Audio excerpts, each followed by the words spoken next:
जो प्रॉब्लम में हमारे पास एक constant and linearity rule for vector से मुतल्लिक है। क्वेश्चन है if f of t is equal to i unit vector plus e to the power of t j unit vector plus t square k unit vector, और एक और vector function है जी of T के नाम से जो कि है 3t² i unit vector plus e to the power of minus t j unit vector minus 2t k unit vector, और एच ऑफ टी कोई भी स्केलर फंक्शन है। तो हमने इवेलुएट करना है derivative of 2 times of f plus t cube into g of t. ठीक है, तो देखते हैं किस तरह से इवेलुएट किया जा सकता है। देखिए, सबसे पहला तो काम है हमारे पास कि हम देखें कि डी बाई डी टी ये किसके इक्वल होगा। ये हो जाएगा जी आप फंक्शन की value, because F of T होगा और ये जी ऑफ टी होगा, तो हम जानते हैं कि डेरिवेटिव किस किस का लेंगे हम। 2 इंटू एफ ऑफ टी, सबसे पहले एफ ऑफ टी लिखें किसके इक्वल है,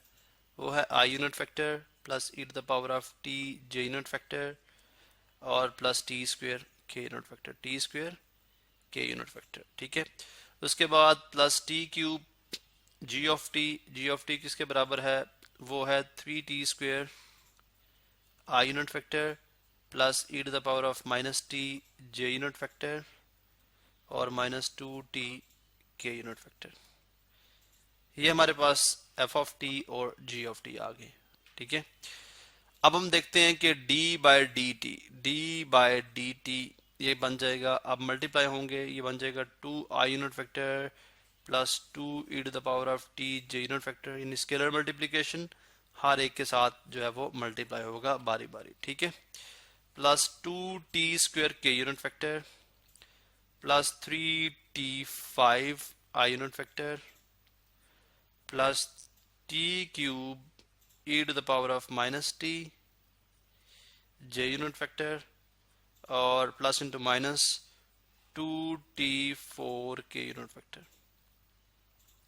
2t4 के यूनिट फैक्टर। अब आई यूनिट वेक्टर इन सबको अलग कर लें तो हम यूं कर सकते हैं कि आई एक यहाँ पे है, एक आई यहाँ पे है। ठीक है, तो ये बन जाएगा, मैंने पहले भी बताया कि किसी जगह पे मैं इसका कैप डालता हूँ, किसी जगह पे नहीं डाल रहा। आपने जब क्वेश्चन करते हैं तो ज़रा मेक श्योर कि आप हर जगह पे आई कैप पुट करें। सो ये बन जाएगा 2 प्लस, यानी अगर आई यूनिट वेक्टर आप इसमें कॉमन ले लें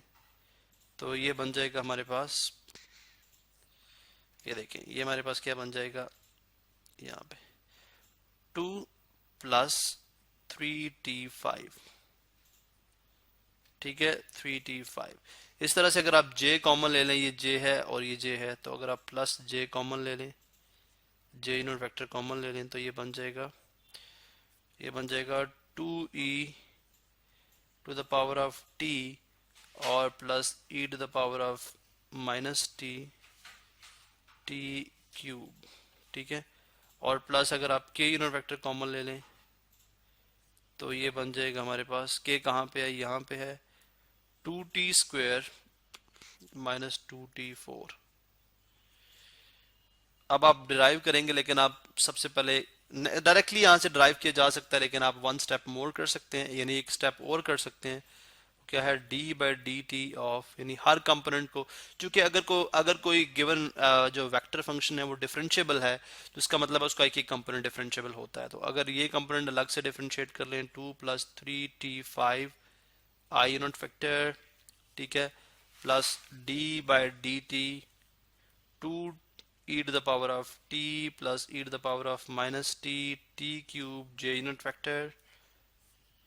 फैक्टर और plus d by d t 2t² minus 2t4 के यूनिट फैक्टर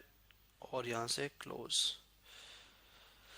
ठीक है जी, सॉरी अबे अलग अलग डेरिवेटिव ले रहे हैं तो फिर क्लोज की जरूरत नहीं है हमें। अब आप देखें कांस्टेंट का डेरिवेटिव हमने रूल पढ़ रखा है स्केलर फंक्शन का, स्केलर का ये कांस्टेंट का डेरिवेटिव क्या होता है 0,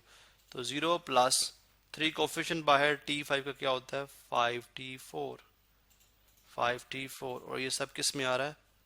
आई यूनिट फैक्टर, ये सब किस में आएगा आई यूनिट फैक्टर, और प्लस यहाँ पे देखें 2 कोफिशिएंट बाहर, ठीक है, e to the power of t का e to the power of t होता है, तो ये 2 e to the power of t ही रहेगा। जबकि देखें u into v product rule क्या है, जैसा कि हम आम वेक्टर फंक्शन में करते हैं, यानी बेसिक अलजेब्रिक फंक्शन में करते हैं। First function as it is e⁻⁻t at is, इसी तरह से टी क्यूब का क्या होता है 3t²,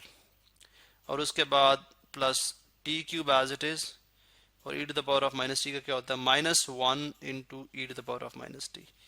ठीक है, ये आप डिफ्रेंसिएशन आपको आनी चाहिए, जो बेसिक डिफ्रेंसिएशन है, तब आपको ये सवाल, और साथ क्या आ जाएगा j unit vector,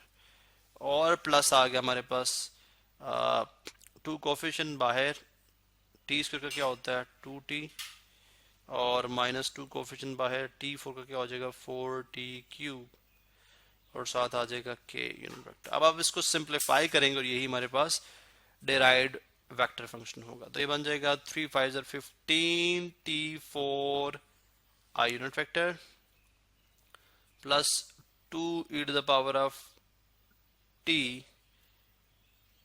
plus 3t² e⁻⁻t, और plus into minus minus t³ e⁻⁻t। ये सारा किसके साथ आ जाएगा j यूनिट वेक्टर के साथ, और प्लस नेक्स्ट आ जाएगा 4t माइनस 8t³ साथ आ जाएगा k यूनिट वेक्टर। अब यहाँ से आप कॉमन भी, अगर आप कुछ क्वांटिटीज को, जैसे यहाँ पे e⁻t किसी, मतलब आप कॉमन ले सकते हैं अगर लेना चाहें, यहाँ पे t कॉमन आ जाएगा, वो कॉमन ले सकते हैं, लेकिन ये हमारे पास फाइनल आंसर है, या फाइनल वेक्टर फंक्शन है, डिराइव्ड वेक्टर फंक्शन है जो हमने मालूम करना था।